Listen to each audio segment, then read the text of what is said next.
अहमद पंसोता साहब भी हमारे साथ मौजूद हैं। सर, आप कहिएगा, कानून और आइन क्या कहता है इस हवाले से? क्या ये अमल जायज़ है जिस तरह ये पाबंदी लगाई जा रही है? देखिए जी, फर्स्ट ऑफ ऑल तो आप एक डेमोक्रेसी में रहते हैं which is governed by the constitution of Pakistan 1973। जब आप उस कॉन्स्टिट्यूशन की टच स्टोन को देखते हैं तो उसका टच स्टोन बेसिकली ये है कि हाकमियत अल्लाह ताला की ज़ात की है, उसके नुमाइंदगान जो हैं, जो अवाम है वो अपने नुमाइंदगान को चुनने का हक रखते हैं और वो ताकत का सरचश्मा है। ये हमारा प्रेमिस है इसका आइन का।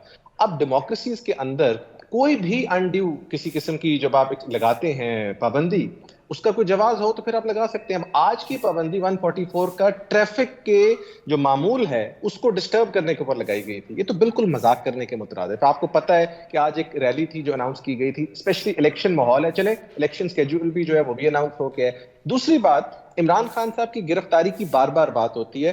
हमने उस गिरफ्तारी को इसलिए नहीं अमल में लाना क्योंकि पाकिस्तान के तमाम पॉलिटिकल लीडर्स गिरफ्तार होते हैं। हमने उसको आइन और कानून के मुताबिक देखना है। कानून गिरफ्तारी के बारे में ये कहता है कि unless you have reasonable grounds to against somebody, आप उसको गिरफ्तार नहीं कर सकते। जस्टिस मंसूर अली शाह साहब की जजमेंट्स हैं, वेरियस जूरिस्प्रूडेंस है इस मौके पे, और काजी शराफत केस है जिसमें तरीकेकार लिखे कि क्या चीजें आपने पूरी करनी है बिफोर आपने किसी को अरेस्ट करना है। तीसरी बात जो सबसे इंपॉर्टेंट है कि एक तकाबली जायजा किया जाता है इमरान खान का और एक कॉमन मैन का, और सवाल किया जाता है कि हर कॉमन मैन को ये प्रिविलेज मिलेगी।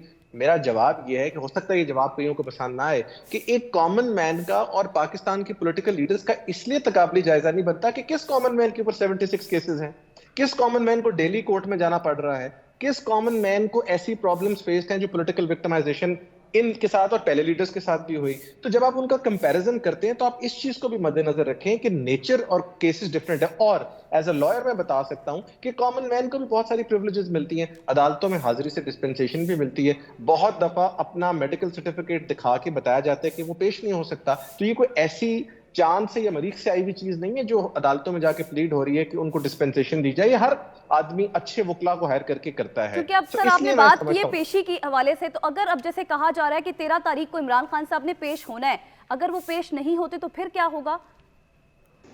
देखें, पहली बात यह है कि चूंकि हाईकोर्ट का फैसला है और इनको पेश होना पड़ेगा, अनलेस उस हाईकोर्ट के फैसले को कहीं चैलेंज करके कोई और बेहतर ऑर्डर लिया जा सकता है। अपनी लीगल ऑप्शंस को एक्सप्लोर करना तो हर अक्यूज्ड का हक है पाकिस्तान के सिस्टम में, मुआशरे में।